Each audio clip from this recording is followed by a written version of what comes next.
Welcome back to Tell Me More Stories Told This podcast. Ready for another deep dive? Always. Today we're going deep into a story of resilience tragedy and the longest siege of a capital city in modern history. Oh, wow. The Siege of Sarajevo. I think what captivates me most about Sarajevo is that it wasn't just a city. Right.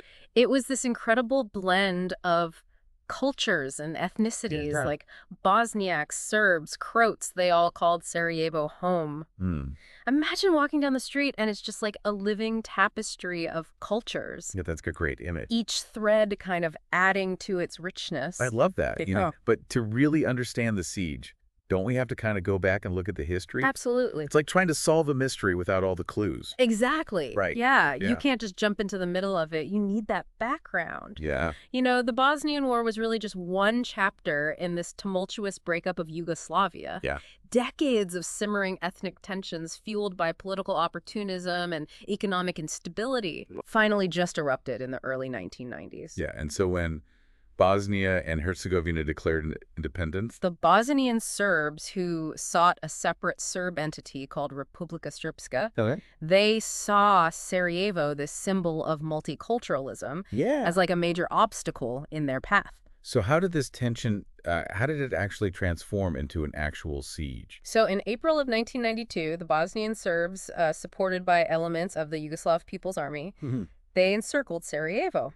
Wow. Their goal was to establish Republika Srpska, and Sarajevo was right in their way. It's fascinating and heartbreaking at the same time that it didn't begin with some massive military assault. Right. Right. It started with these smaller acts of violence that quickly escalated. One event that stands out Yeah. is the attack on a wedding procession. Oh, wow. In March of 1992, Okay. a Serb wedding party carrying Serbian flags was passing through Bašarjija, Sarajevo's historical center, Okay. which was predominantly Bosniak. The groom's father was killed and an Orthodox priest was wounded. Wow. This incident, regardless of who was responsible, it ignited tensions and became a flashpoint for the escalating violence. Well, basically in a matter of weeks, Yeah. Sarajevo went from a city celebrating its newfound independence to one trapped under siege. Completely. Can you help us understand what daily life was like for the people inside? I can't even imagine the fear and uncertainty of just not knowing when you'd have access to basic necessities. Yeah, imagine this: Sarajevo's lifelines, water, electricity, heating, Yeah. all cut off. Wow. Months without a hot shower. Oh my gosh. Cooking on makeshift stoves, bundling up in every layer of clothing just to stay warm in the winter. Right. And that's just the beginning. I read that the city basically became a sniper's playground. It was terrifying. With beware sniper. Signs becoming a chillingly common sight. Yes. It's hard to even fathom living under that kind of constant threat. The psychological toll was immense, especially on children. Imagine growing up with the constant threat of sniper fire. Wow. The deafening roar of artillery, the fear of losing loved ones. Oh. A UNICEF report from that time detailed the just devastating impact on these children, many of whom witnessed horrors no one should ever have to see. It's hard to even think about. Yeah. And in the midst of all this horror, Right. the people of Sarajevo showed incredible resilience. Absolutely. Right. They created their own support systems. Yeah. Bartering for goods and sharing whatever little they had. They had this incredible spirit. Yeah. One of the most remarkable stories of resilience I can't wait to hear about this. is the Sarajevo Tunnel. Okay. Imagine this: a secret lifeline dug by hand under the airport runway while under constant threat of shelling. Oh my goodness. They did this just to get food, medicine, and supplies into the city. It wasn't just a tunnel, it was a symbol of hope, Yeah. a testament to the human will to survive. Before we delve deeper into this incredible story of survival, I want to remind everyone to hit that subscribe button You got it. so you don't miss the rest of our deep dive into the Siege of Sarajevo. It's gonna be good. Stay with us. The Sarajevo Tunnel, I mean, it really was a testament to human ingenuity and perseverance. Yeah. Can you imagine digging a tunnel by hand? Yeah. Over 800 meters long? Right.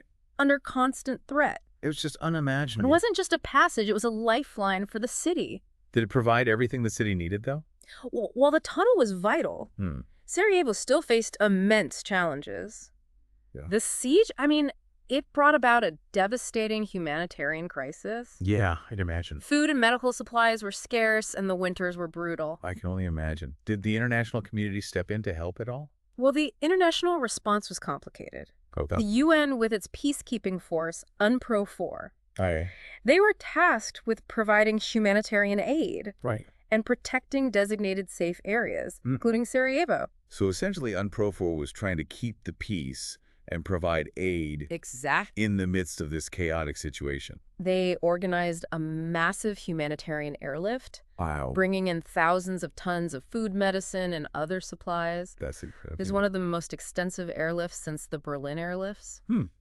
But even with the airlifts, the siege continued. Yeah. So what about other forms of intervention? Well, UNPRO-4's mandate was limited, and they often found themselves caught in the crossfire, just struggling to maintain neutrality. Yeah. NATO, on the other hand, was initially reluctant to get directly involved, but the situation, particularly the Markale marketplace massacres, forced them to reconsider. The Markale massacres were absolutely horrific. They were. I mean, they shocked the world. Absolutely shocking. Can you tell us a bit more about them? The first massacre in February 1994 happened when a mortar shell landed in the crowded Markale marketplace. Oh, gosh. It killed 68 people and wounded hundreds more. Oh, my goodness. A bustling marketplace full of life suddenly transformed into a scene of carnage and despair. That's just heartbreaking. And I understand that the International Criminal Tribunal for the former Yugoslavia later convicted Serb officials for these massacres. They did. What impact did these events have on international involvement? Well, the Markale massacres, coupled with the ongoing siege and the humanitarian crisis, they really galvanized international action. NATO, under pressure to intervene, began launching airstrikes against Bosnian Serb positions in 1995. So NATO's involvement was a direct response to the escalating violence. Precisely. And the failure of other measures to stop the siege. Their objective was to weaken the Bosnian Serbs' military capabilities and force them to negotiate. Right. But it wasn't a straightforward situation, was it? It wasn't. What do you mean by that? Well, at one point, they took UN peacekeepers hostage. Oh, wow. Using them as human shields. Oh, my God. To deter further NATO strikes. Unbelievable.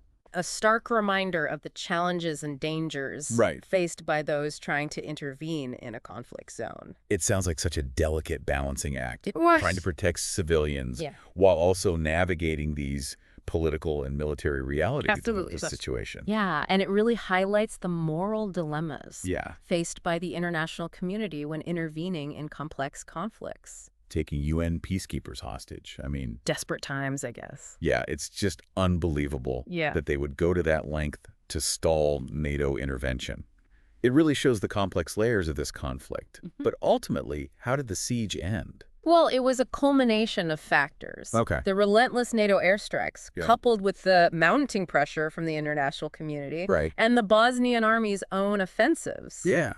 They eventually forced the Bosnian Serbs to the negotiating table. And that led to the Dayton Agreement. It did. Which officially ended the Bosnian War. Yes. The Dayton Agreement was signed in December 1995, officially ending the war. But even though the guns fell silent, the scars of the siege, both physical and emotional, I mean, they ran deep. Oh, absolutely. So even though the fighting stopped, the journey to recovery was just beginning for Sarajevo. Absolutely. Imagine a city where entire neighborhoods were reduced to rubble. Its once vibrant multicultural fabric torn apart. Over 13,000 people perished during the siege. Wow. Including over 5,000 civilians. It's hard to comprehend the scale of loss and trauma. Did the Dayton Agreement address the deep divisions that kind of fueled the conflict in the first place? The Dayton Agreement was a complex document, and while it brought an end to the fighting, it also created a complex political system with divisions along ethnic lines. So Sarajevo was still grappling with the legacy of the siege. Oh, yeah. Even after the war ended. What did rebuilding look like for Sarajevo? Rebuilding wasn't just about bricks and mortar. It was about rebuilding trust, about reconciling a society that had been shattered by violence and hatred. Sarajevo has made remarkable strides in healing and rebuilding. That's good to hear. But the memories of the siege are woven into the city's fabric. Are there any lasting reminders of the siege that visitors to Sarajevo might encounter today? One of the most poignant reminders are the Sarajevo roses. The Sarajevo roses. Yeah, these are red resin marks scattered throughout the city, Okay. each one marking the spot where a mortar shell took a civilian life during the siege. Oh, wow. They're chilling, yet beautiful testament to the indiscriminate violence that rained down upon the city. It's a powerful way to remember the victims while also acknowledging the resilience of those who survived. Absolutely. The Siege of Sarajevo is a tragic chapter in history. Yeah. But it also offers valuable lessons for the world. Yeah. What do you think are some of the key takeaways from this conflict? The Siege of Sarajevo serves as a stark reminder of the human cost of conflict, the devastating consequences of ethnic hatred and political manipulation, but it also underscores the indomitable human spirit. Right. The ability to find hope and even joy in the darkest of times. Right. Like the Sarajevo Film Festival, for instance. Oh, right. Continued to be held throughout the siege. Wow. A symbol of the city's refusal to be silenced. It's truly inspiring how art and culture became forms of resistance and hope in the face of such adversity. Yeah, it's pretty amazing. Well, as we conclude our deep dive into the Siege of Sarajevo, I'm left with a sense of both sadness for the immense suffering and admiration for the resilience of the human spirit. It's a powerful story. It is. Thank you for sharing your insights with us today. It was my pleasure. To our listeners, we encourage you to learn more about the Siege of Sarajevo, to honor the memory of those who lived through it, and to reflect on the lessons it offers for building a more peaceful world. I think that's really important. Thank you for joining us on this deep dive.